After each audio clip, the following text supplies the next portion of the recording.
So could we just take a second and look at the big picture, and all just collectively admit that modern games kinda suck? Sure, there's some exceptions out there, most recently probably being Hollow Knight, Silksong, but just overall, in the grand scheme of things, I feel like older games are way better than newer games.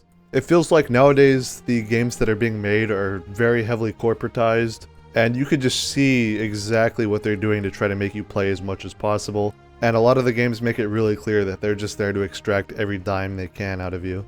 I quit Destiny not that long ago, and while technically it's not a new game because it came out in 2017, it's been getting live updates, and they had the really bright idea to delete all their good and old content, so it might as well be a new game in spirit, because that's, I guess, what they were going for. I don't know.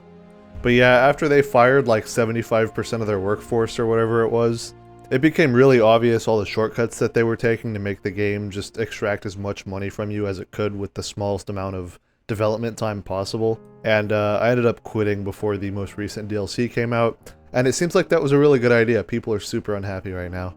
But as far as a more direct example of modern games being bad, why don't we just talk about the performance on pretty much any of them?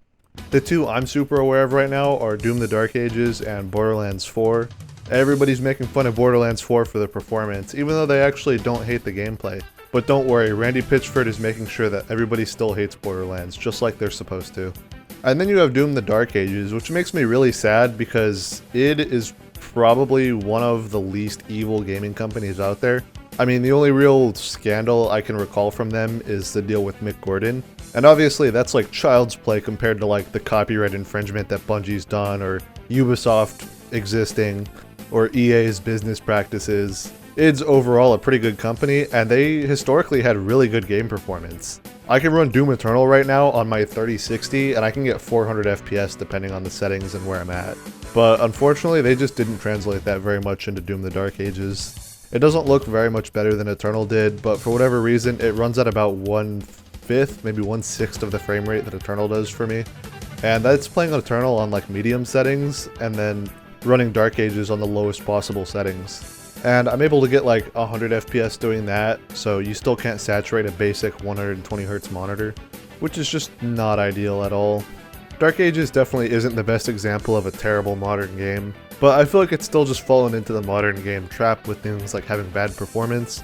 And it feels like it's been out for a really long time, but it's literally only been out since May this year. It's only 4 months old. And I know the internet forgets about things quickly, but there just wasn't ever really a huge Dark Ages community ever made.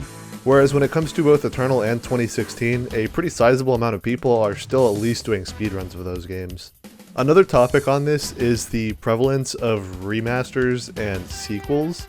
It feels like a lot of games are coming out from like 10-year breaks where their game was done to make a sequel, and then the sequel's just like way worse than the original games were. I feel like Borderlands 3 is one of the best examples of this. It wasn't quite 10 years, but it was still a really long time since Borderlands 2 had come out, or even TPS if you're going off of that. And then they went and added the new DLC to Borderlands 2, which just made the game worse in almost every facet. And then they went and made Borderlands 3, which is a mixed reception at best. Although I have heard that the gameplay in 4 is pretty good now, but unfortunately you're not able to play that game unless you have a $3,000 graphics card. But don't worry, I'm sure all the real fans are playing it right now. Isn't that right, Randy? And the next thing I want to talk about is modding, because I think this is really what makes older games shine, and that is the community-made content for them. I feel like just as a whole, software made as a passion project is always going to be better than something made for profit by a corporation, simply because there is an innate desire to make it good just for the sake of making something good. Whereas with a company, they only need to make things good enough to turn a profit, and then they're happy. Although unfortunately with a non-existent budget for a lot of them, smaller projects can be less polished or not work on as many devices. It all varies based on what the software is, obviously. And that's where I think game modding is such a great thing, because you end up with a polished platform to start off with. You know, you think of like just Minecraft as a game, or Skyrim as a game, or Doom Eternal as a game. They recently added the fully fledged mod support with the Doom Eternal launcher, which is pretty nice. So you already have a functional starting point, and all you need to do with a mod is make it better in some way. You can do that with adding new content, creating quality of life improvements, removing problems in the game. This one's especially relevant on Borderlands 2 with all the problems they introduced in the new DLC.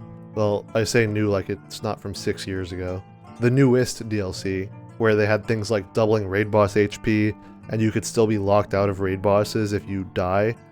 But fortunately the community has come in clutch and is fixing all those problems in the form of mods. And they're also adding new content for people who are interested in that.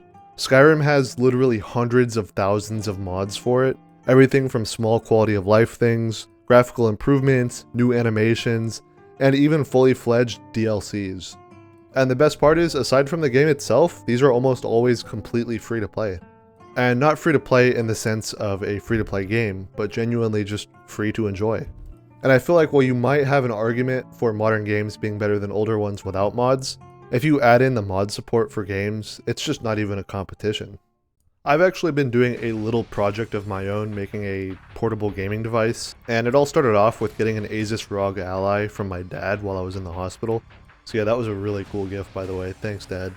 And I used it normally. If you guys don't know, that comes with Windows 11 on it, just straight up. And it's definitely easy to use because of that. I mean, everybody's familiar with Windows, right? But more recently, I installed Steam OS on it, which has essentially converted it into a Steam Deck with more powerful hardware, and I'm really enjoying what I've made with it so far. I've set up my Steam games, of course, and I've been able to mod all of the ones that I've wanted mods for. So I've got modded Skyrim, I've modded Borderlands 1 and 2 on it. Minecraft modding doesn't even need anything special to run on Linux, it's already made for it.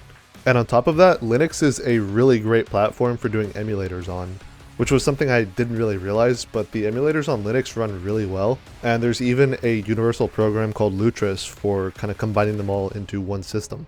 Then, with the ability to add non-Steam games as Steam shortcuts, I have a bunch of emulated games that are in my library that are just sitting there among my Steam games, and it all works out really nicely. So I've got a bunch of classics on there, everything from Banjo-Kazooie, like the original ones. I've got Super Mario 64 on there. I got the Mario and Luigi RPGs like Superstar Saga, and of course even some PlayStation 2 classics like Destroy All Humans. And going back and kind of trying out all these old games and getting them running on emulators and on modern hardware has just kind of made me appreciate older games as a whole. Games like the Bungie era Halos, Doom 2016 and Eternal, Borderlands 1 and 2, it all runs really well on this machine. And unfortunately, newer games don't run very well on it, so I just can't really play them on it because the hardware is not good enough. I believe it's also got the AMD equivalent of a 3060. I don't know AMD's numbering system as well as Nvidia's just because I've normally gotten Nvidia before. But I believe it had the AMD equivalent of a laptop 3060 in it. And so I am actually able to play Doom the Dark Ages, but I can only play it on like 480p, and like half of the frames are AI generated with FSR generation, so it's definitely not a great experience. But it is playable, it gets 60 FPS sometimes, which I thought was pretty impressive because it could not do that on Windows, since Windows takes up so much more processing power on its own. Anyway, this is pretty much the end of the video. Maybe I'm just becoming a salty old man who doesn't like change, but it really does feel like newer games just aren't as good as older ones. So any youngins in the comments, just go ahead and call me Unk if I'm becoming old. Also, YouTube hasn't been treating my channel very well, so if you're enjoying this content, make sure you like, subscribe, and all that stuff, please. That's all I got. See ya.